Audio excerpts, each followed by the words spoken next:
Right.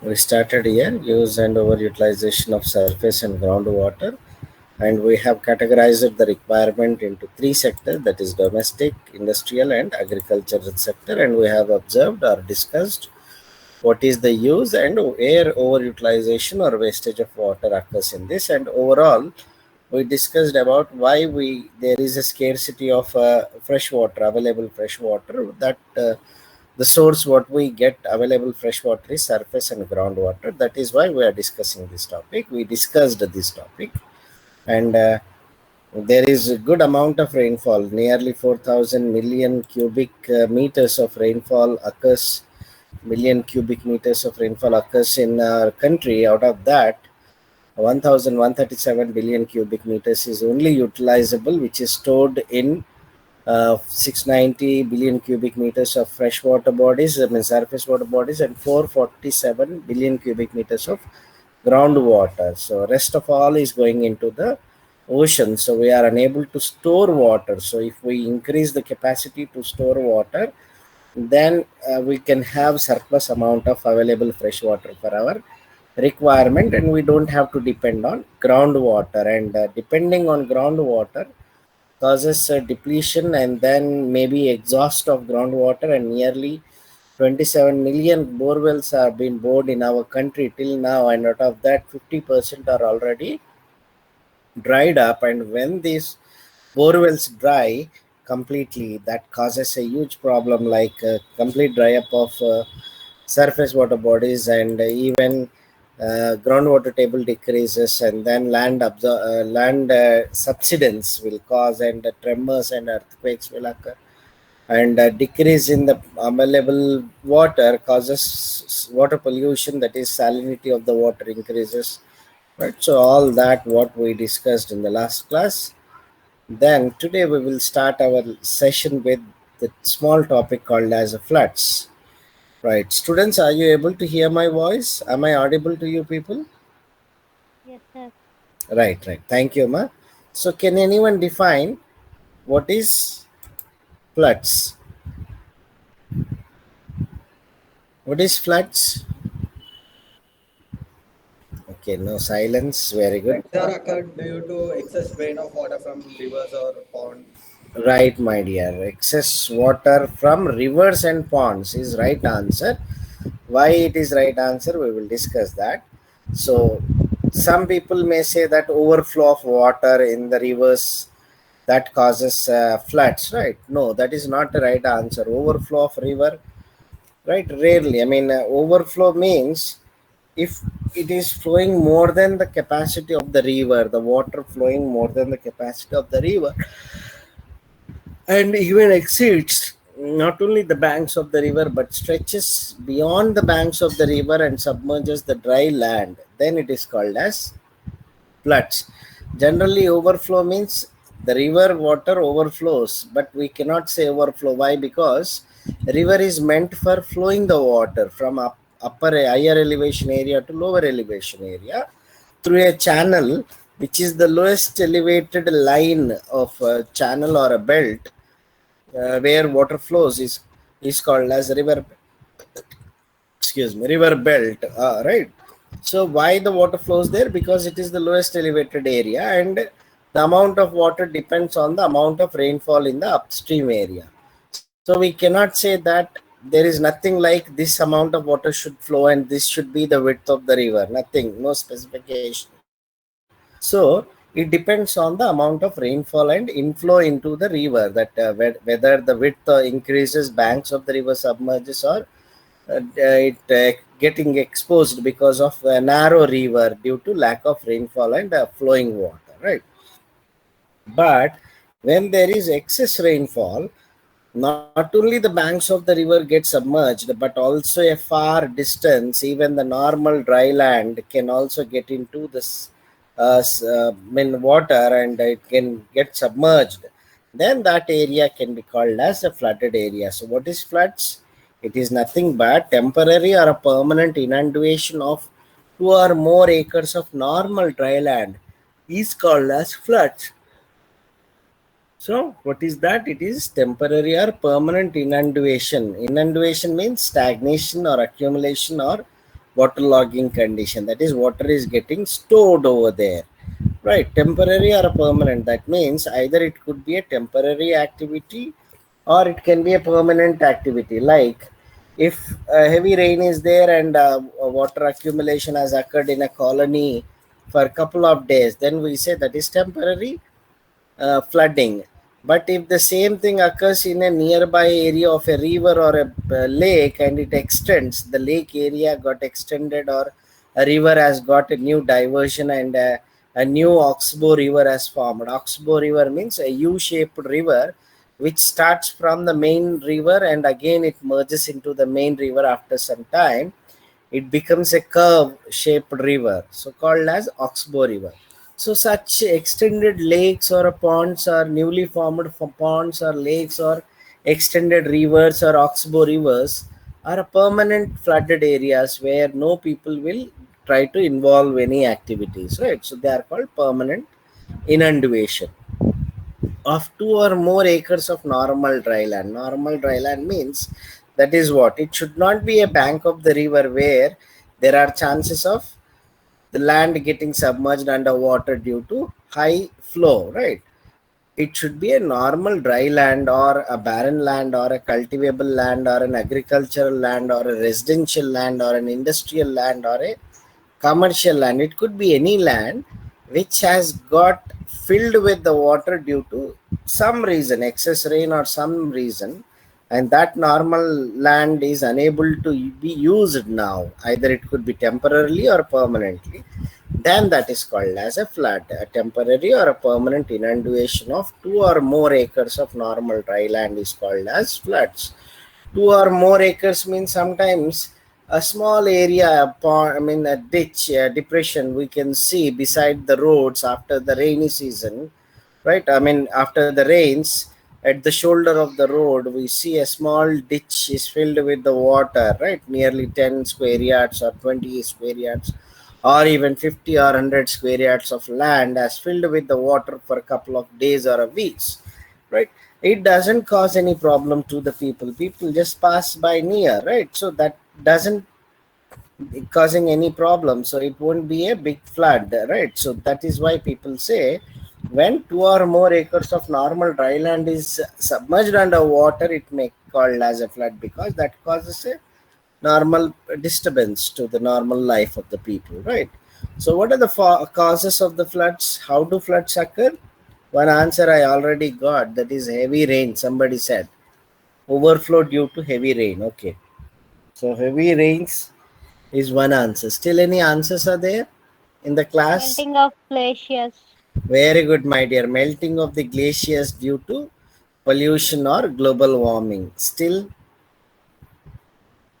heavy rains, melting of polar ice caps or glaciers or ice mountains due to global warming.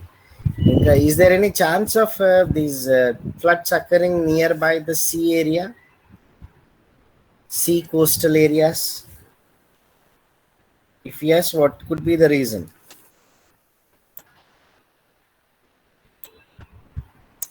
Come on, see. You can see here, right? Tidal or wave effect, right? So tides, high tides coming out of the sea or ocean can even move very far onto the seashore and can submerge the seashore land, causing the permanent flooding or a temporary flooding in that particular area. And then, as one of the girl has answered, that is melting of polar ice caps, then dam breaks can also cause floods, right? Then improper construction or improper drainage system and improper sewage system can also cause flooding in the cities and other areas. And then land absorbency and backflow of water and texture of the soil All these are nothing but the factors which causes floods in an area, right? We will discuss each one in detail. Heavy rains, it could be because of a rainy season, seasonal rainfall is little bit higher at a particular season, or it could be due to cyclonic action, right? Storm. There is a heavy downpour, and when there is heavy downpour, definitely the huge amount of water falling on the ground. First, it will get percolated into the ground. The ground will absorb that, and then the recharge of the groundwater table occurs. And when the groundwater table is filled, and even all the soil particles are super saturated with the water due to heavy rain, then the still further rains will water coming through the rain will get accumulated on the surface of the land, causing floods. So heavy rains due to land absorbency. Last but one point, land absorbency, that is land has got super saturated with the water. It cannot take any more water, then also the floods can occur, right? Due to heavy rain. Not only heavy rain, even normal rain for longer time, say 1 week, continuously rain is occurring, normal drizzling but continuously. So the ground takes the water, rainwater, as much as it is possible, depending on the capacity. Once the groundwater table is filled, and even the subsoil and the soil layers have been filled with the water due to percolation or seepage, no more water can be imbibed, and that gets accumulated and causes floods. And tidal effect, right? Second one is tidal effect or a wave effect. That is, whenever the huge tides are generated in the oceans, the reason behind it could be like earthquake at the bottom of the ocean, or a volcanic eruption at the bottom of the ocean, or even a blast of a submarine or atomic bomb, or strike of a meteorite. A meteorite has fallen in the water, raising the high tides, right? Or a cyclonic effect causing storm, and that raises the tide. Tsunami. Yeah, please be louder. Tsunami. Right. The best example is tsunami, right? So that was due to the earthquake in the oceanic bed, right?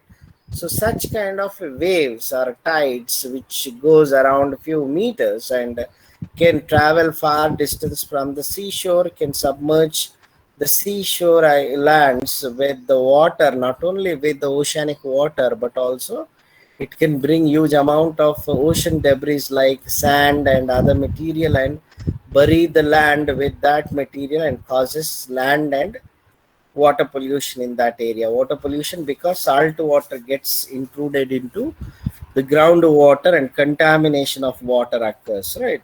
So that best example is tsunami. What a person, I mean, one boy has answered just now, very good. So tsunami is the best example of the tidal effect causing floods. And then dam break. Right. Wow, how the dam break occurs could be reason behind it is we can blame a civil engineer, like improper selection of the site, or improper execution of the project, or while the material construction material is not good quality, right? So very, I mean, a number of factors could be there, like even excess amount of water is stored due to heavy rain, more than the storing capacity, and the amount of water released from the floodgates is very less compared to the amount of water inflow into the reservoir, exerts a huge pressure on the dam wall and causes a collapse or a cracks, or even due to the, I mean, improper maintenance can cause, or old age, aging of the dam can cause any reason. The dam collapse or a break of the dam break can occur. And whenever the dam break occurs, it causes flash floods. Why do we call flash floods? Because all of a sudden huge amount of water is released, can have high shear force. The water force will be very high, like 2 feet of water can flush away a four-wheeler or a heavy vehicle. So that is the shear force of the water, which can cause more devastation. So what is the example? Can anyone say any example of these dam break, flash floods in our country or any other place recently? Uttarakhand floods are flash floods because even the dam break collapse has got occurred over there, and we have seen the videos like hotels, buildings, and houses and malls have got flooded in the river or flowing water. That is, the high shear force will be there for flash floods, and then global warming, melting of ice, right, will also definitely causes. I mean, the global warming, the polar ice caps are melting, and we know that sea level, the increasing the sea level and land area is getting decreasing because of submerging of some of the islands, and even the seashore has got submerged permanently, and permanent flooding has occurred because of melting of ice due to global warming, and then choking and a blockage of sewer lines and improper drainage system. Okay, first I will discuss about drainage system. What does drainage system means? Can anyone answer this?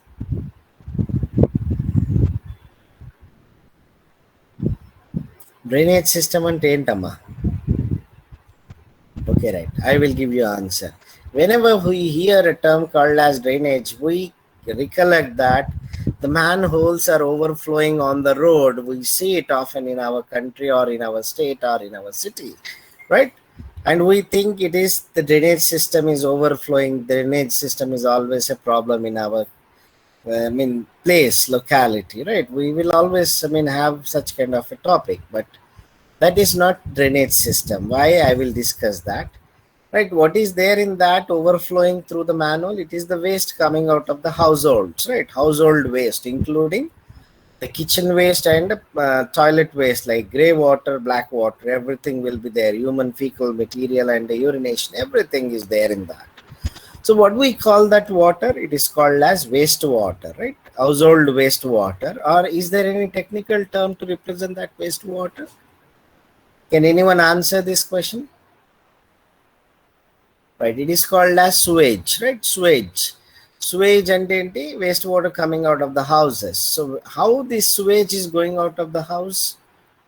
Just by flushing, it goes out of the house. So where it gets collected? A manhole in the house, right? And from there it goes out through a pipe into the manhole of the road, where all the neighborhood houses are getting connected. And from there again it goes out to a outlet from the colony, and then whole city has got a connection, which outlet will be a common outlet called as sewage treatment plant, where it will be collected. Or generally people, what bureaucrats and politicians have done, they have connected all this sewage into the rivers like Musi river, Hussain Sagar, so on and so forth, right? So that is how this waste is going out of the houses, right? That is called sewage waste or household waste, wastewater. And what we call the pipeline through which this waste is going out of the house, it is called sewer lines, right? Sewer lines.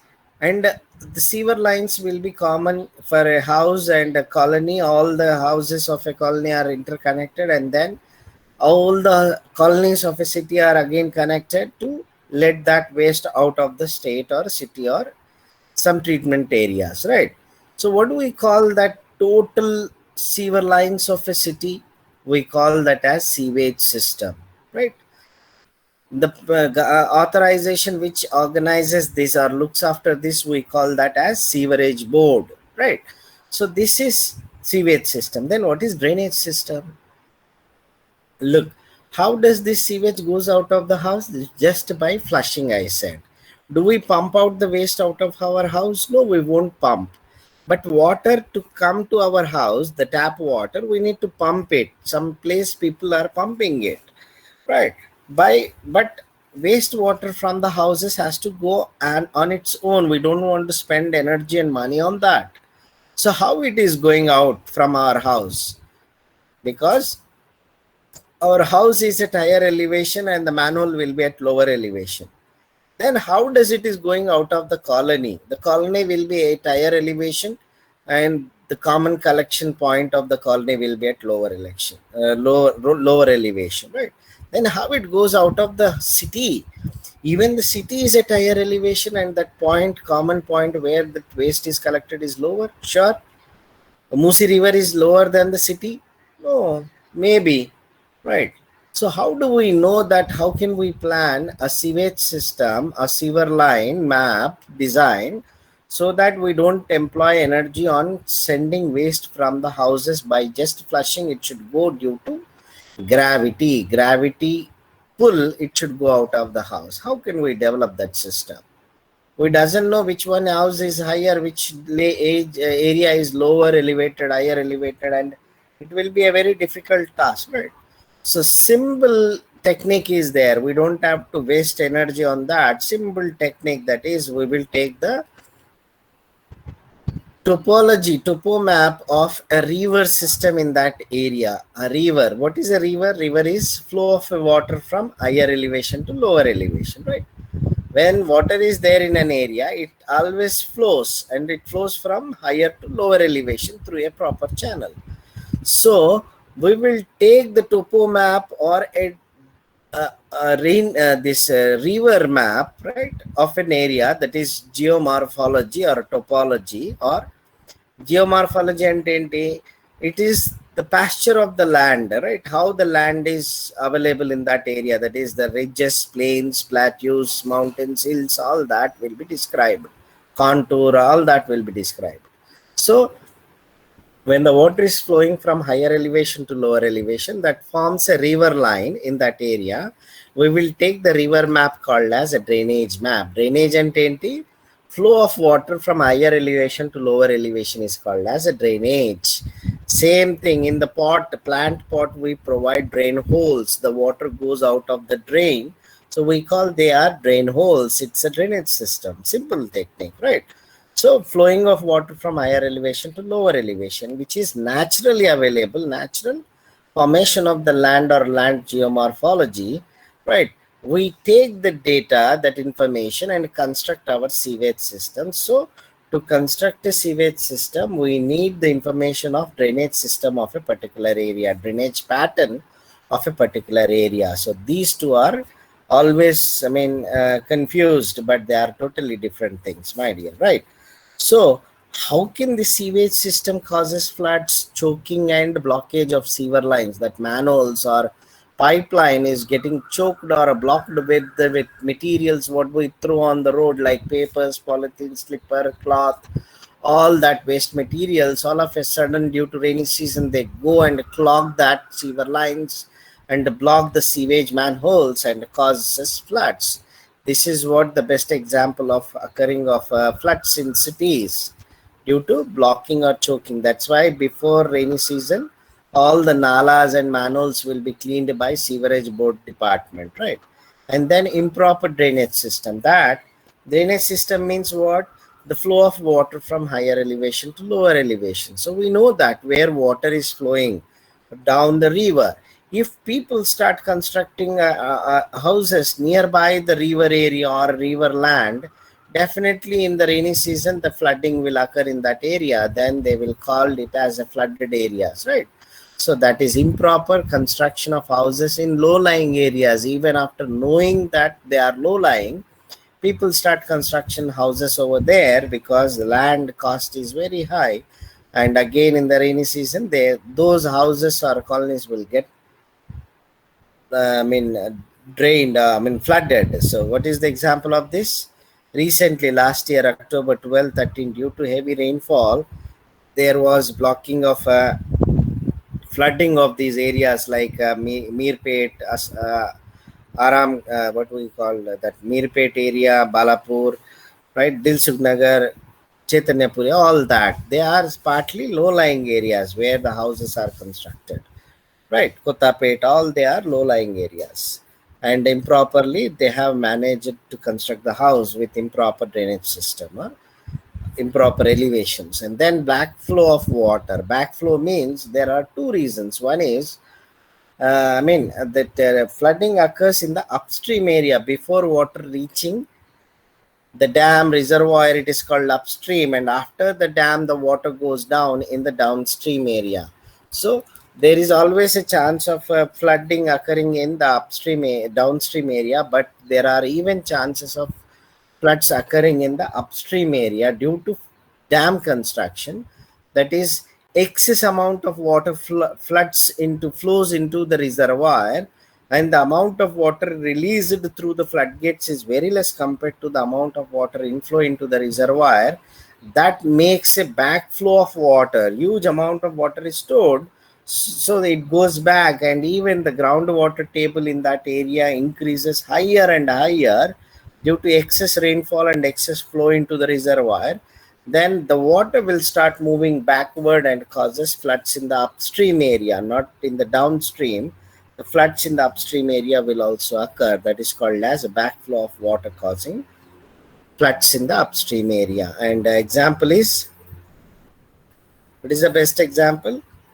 Mantralayam floods, right? Long back, the Mantralayam floods, it is because of backflow of water. And land absorbency, I have explained that huge rainfall or a normal rainfall due to land absorbency capacity, that is water absorbency capacity decreases, then it causes flooding. And even texture of the soil. The texture of the soil means if the topmost layer of the soil is a clay soil which can hold water for longer time, doesn't allow the water to percolate through its layer into the ground. Even the ground has got enough chance to percolate, seepage the water, the groundwater table is empty still.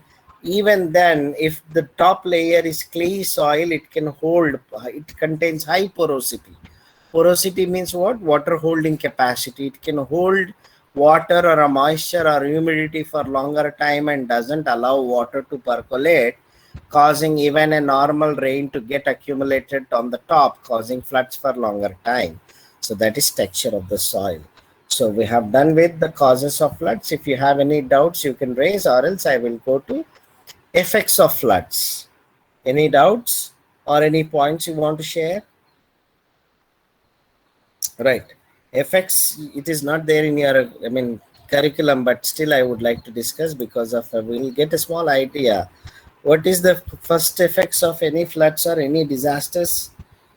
Simple idea. Loss of electricity. Right. Loss of electricity, Inka, loss of communication system, loss of transportation system. People will get arrested if they are got, arrested in their places if they are affected with that flood, or they are in the flood zone, right? So what do we call that? It is expected, right? It is not sure that loss of life and loss of property occurs. Property loss ante economic growth will get affected, transportation gets affected, the infrastructure, that is railways, roadways, buildings will get maybe collapsed, and then the working of the government institutions, organizations, offices will be shut down, which causes loss to the government. And even agricultural loss can be economic loss, right? Overall there will be, and even the funds has to be mobilized so that recovery and re-establishment, rehabilitation has to be done. So more funds will go into this rather used in developing areas. So in that way, there will be loss of property also. And then because it is floods, all the water is on the top and all the water tables are high, all the waters will get in contact, and maybe there will be a chance of contamination of water. And when the contamination, it may be a water pollution chances, and then waterborne diseases will raise, outburst of waterborne diseases. And even the pollution of the water occurs because huge water getting stagnated can cause land pollution, soil pollution, and even the salinity can occur. That is, soluble salts of the soil can mix in the water and increase salinity, causing water and soil pollution. And even these water stagnated on any land can cause breeding site for vectors like mosquitoes and other flies will grow, and can even spread diseases like malaria, cholera, and so on and so forth. So that's the reason why rainy season people will always suffer with diseases, and even floods can disturb the normal life of the people, right? Totally, because of this flooding. So these are what the effects of floods. So is it clear now, the causes and effects and floods? If you have any doubt, you can raise, I will discuss, or else we will take one more topic and I will go. Yes or no? Okay, no response. That means you have understood. So we will go to next topic, that is he now. Just now we have seen excess of water, right? Excess of rainfall causes floods. Excess of rainfall causes floods. Then what is scarcity of water? When the water is in excess quantity, it causes floods. What is called when there is scarcity of water? Drought. Drought. Absolutely. Very good, my dear. So drought is nothing but what is the cause of drought? Scarcity of water. Why there will be scarcity of water? If you just consider one area, one reason, any reason, X, Y, Z, right? Why there will be suddenly scarcity of water arises? Are? Proper rain. Right, my dear. How do we get water? Through the rain. So when there is lack of rainfall, then there will be scarcity of water. If there is heavy rain, there is surplus amount of water, right? It sometimes overflows through the bore wells also, because there is increased groundwater table, right? Sometimes we have seen it in our Hyderabad city itself. But when there is scarcity of water, you might have even seen or heard that the groundwater table goes down 100 feet, 200 feet, or so on and so forth in the borewell, and there is no water. All the bore wells are dried up. People gone for 500 depth or 700 or 1000 feet down depth. Even there is no water. We heard that such kind of news, but it is bad. We should not do. We should not bore the ground in so much depth, but still people do that. So that is called as scarcity of water. Right. So what is drought?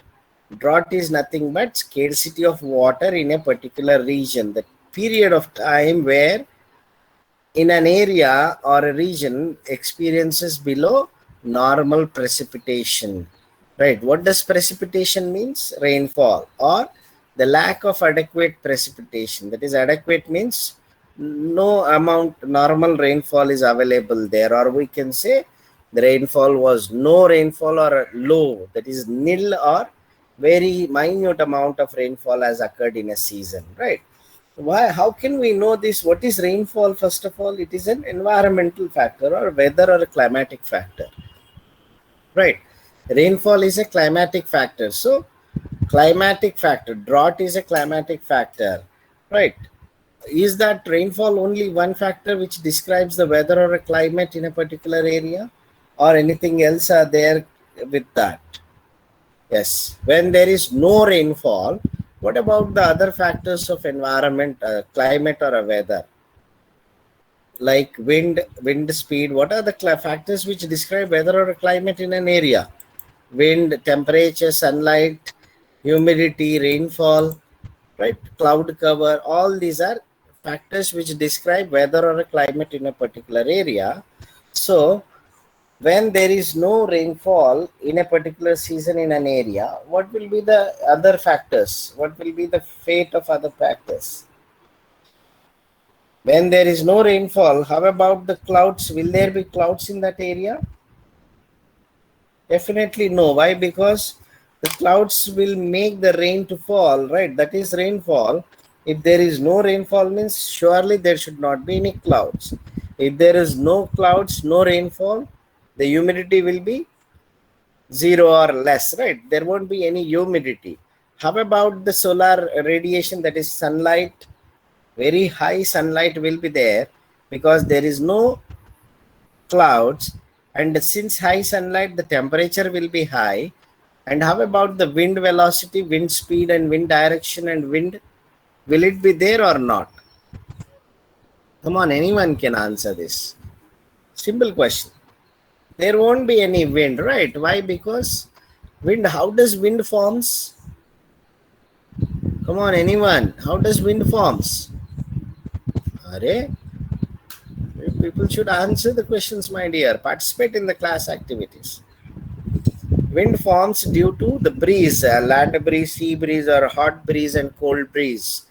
The cold breeze below the clouds will be denser and it comes down. The hot breeze, which is exposed, not covered with the cloud but exposed to sunlight, will be hot, and lighter it goes up. So that is how wind currents will form and wind flow will start. So if there is no cloud, no wind will be there, except in the seashore areas, right, where that land breeze and sea breeze will be always there. Whereas in other areas, definitely clouds are needed to, to generate the wind. So these factors, what we call these factors, these are weather or climatic factors which describe weather or climate. And what we call, or which is how, who gives information to us? News, right? News reading people, at the end of the news we get this information. From where they get the information? From where those news reading people will get the information about this cloud, humidity, temperature, all that? Weather report. From a lab called as MetLab, meteorological lab. That is why these factors are called as meteorological factors. So these are the factors, my dear. Why am I discussing these factors? Because these are the factors which will describe drought condition in an area or flood condition in an area, right? When we see heavy clouds, black clouds, gathering, and right, we know that it is going to be a rain or heavy rain. And when we feel more humid, that is sultry, right, we say it is going to rain because the humidity is increasing and clouds have gathered, right? Similarly, when there are no clouds and heavy sunlight is there, then you say it is going to get droughted. It's a drought kind of a condition generated. So all these droughts and floods are explained by these factors, which are the factors which describe weather or climate in a particular area, what we call as meteorological drought.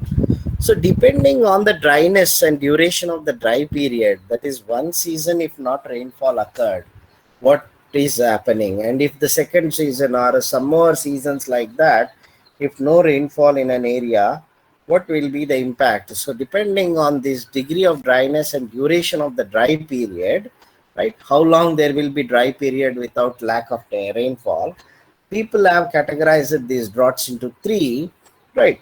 In the first stage, the rainfall is not observed or not there in the air. The water in the air is lost because there is no water, humidity, clouds. So atmospheric water is not there. So meteorological factors, there is no water. The first stage is called as a meteorological drought. That means there is no water in the atmospheric conditions, right? When there is water in the atmospheric condition, cloud, it will rain. So no rain means there is no cloud. That means there is no water in the air, right?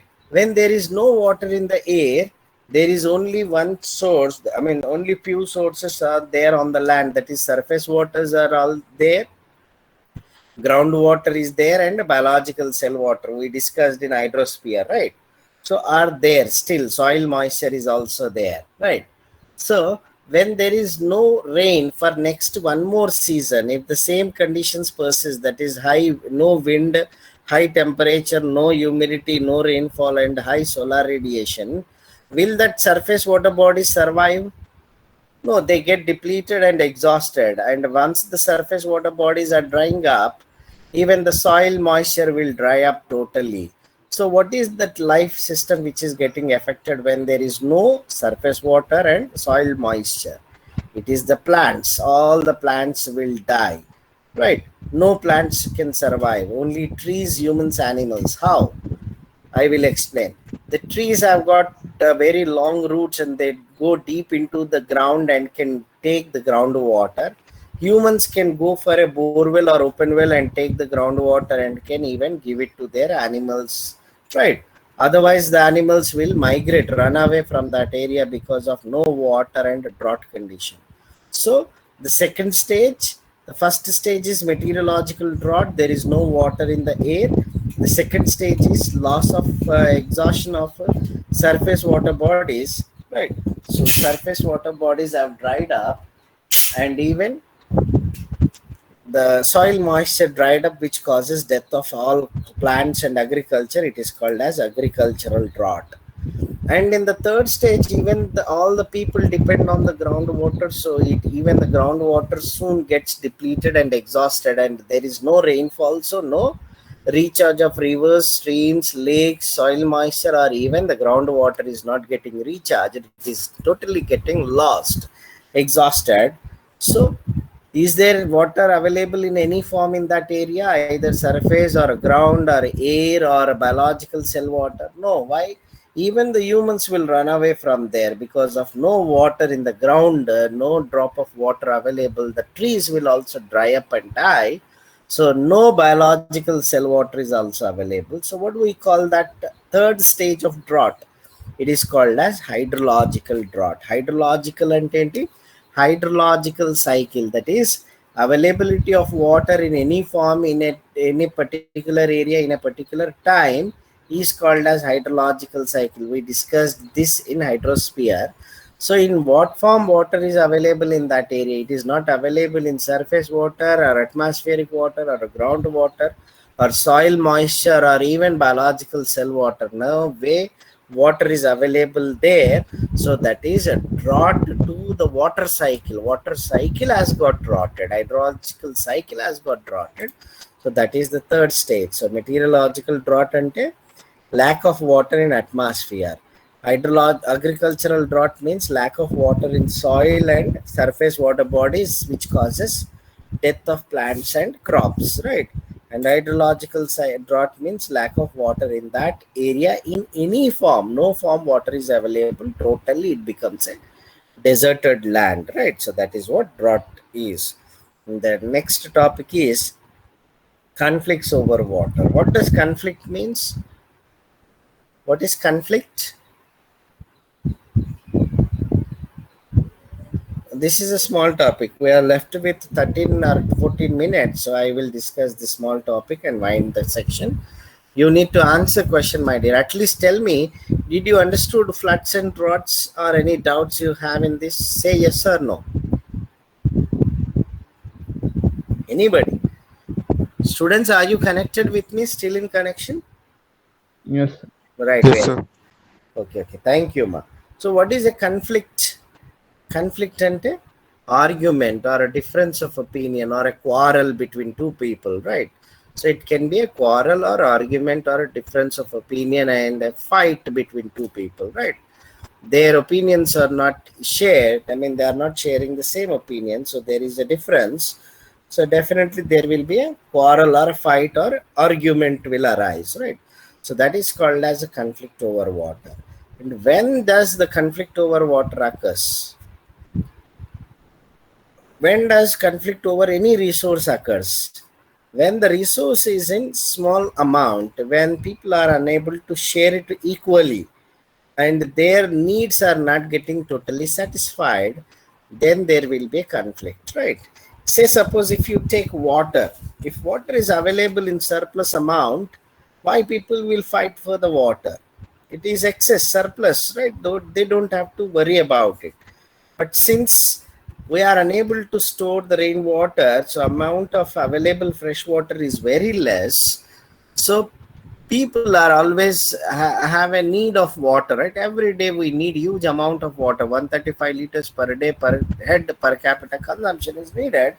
If it is not getting satisfied, if their needs are not getting satisfied, they demand water, and when it is available in less quantity, then the people who have got more power will get that resource, and the people who got less power have to get satisfied with small amount. And how long they will satisfy? One day they will show their anguish, and that causes the conflict over water, right? When a common source of water is shared by two people and the sharing is not equally done, and if their requirement of the water is not completely satisfiable, then there will be a conflict between the two people or two regions or two states, or it can even be two countries. And in our country we have plenty of examples. Like you take any river like Godavari water disputes between Maharashtra, AP, Karnataka, and MP and Odisha, or even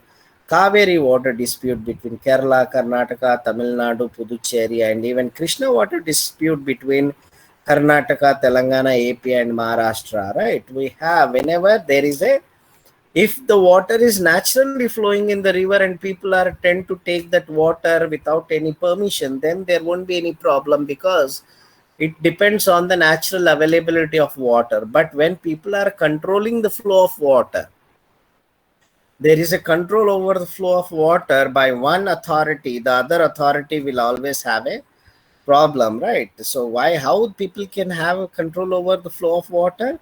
When there is a dam constructed across the river, and there, then there will be a control over the flow of water, and the authority which holds power over the dam will try to give less water to the downstream and hold more water for their requirements. Then there will be a conflict over water, right? You take any dam in our country, always gets conflict, and it is I mean, gets into the court, and the dam process will be totally stopped, right? It gets a stay and construction will stop. So that is because of the conflict over water. And this case is not only between two states, it can even be seen, observed in two countries, like Indus River water is being shared by Pakistan and ourselves, our country, and our neighbor, beloved neighbor, Pakistan and India. So there is always a conflict between these two countries regarding the sharing of water from Indus River. So that is what conflict over water, right? And then the next topic we have still, yeah, 8 minutes we have. I would like to give definition of the dam, right? The next topic is dam benefits and problems. Let us discuss, define what is dam. Now tell me, what is dam? Can anyone tell me what is a dam? Dam is Restrict nothing the but, flow of water. right, my dear, a construction which stops the flow of water, right, which obstructs the flow of water, is called as a dam, right? A great wall constructed against the water flow on across the river to stop water behind the dam wall, and that area is called as a reservoir. A big lake is converted in that particular area, and that water, that is called as artificial reservoir or artificial impoundment or water lake, big lake, right? So that wall is called as a dam. At one side it will have a wall which stops the flow of water, the other side there will be a spillway, and on the top there will be a floodgates, I mean, which opens release of water will be done with that, and this water floods down the spillway and falls down, and the water which is coming from the higher area to the dam reservoir is called as upstream area, and the water which goes down the dam to the village or river is called as a downstream area, right? So that is what a dam is. I would like to stop the session. If you have any doubts, you can just raise, we will discuss, or if you have any more extra points also, please share it with your friends and myself, so that we can get good marks in the exams, or else you can just give your attendance. Yeah, any more points or any doubts regarding anything, the way I'm explaining, or you have any problem, anything you can raise, my dear. No issues. We have still 5 minutes. You can give that information so that I can improve myself. Right. Today we have discussed with dam definition.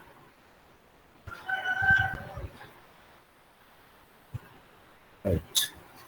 So allow me to take your attendance or give your attendance. Roll number 61 is already giving attendance. No, not in this way. If your mic is not working, you can put a message, but if your mic is working, no need to do this. So roll number 61 is present. Next, give your 62 present, sir. 61 right. present. Very good, ma. Next.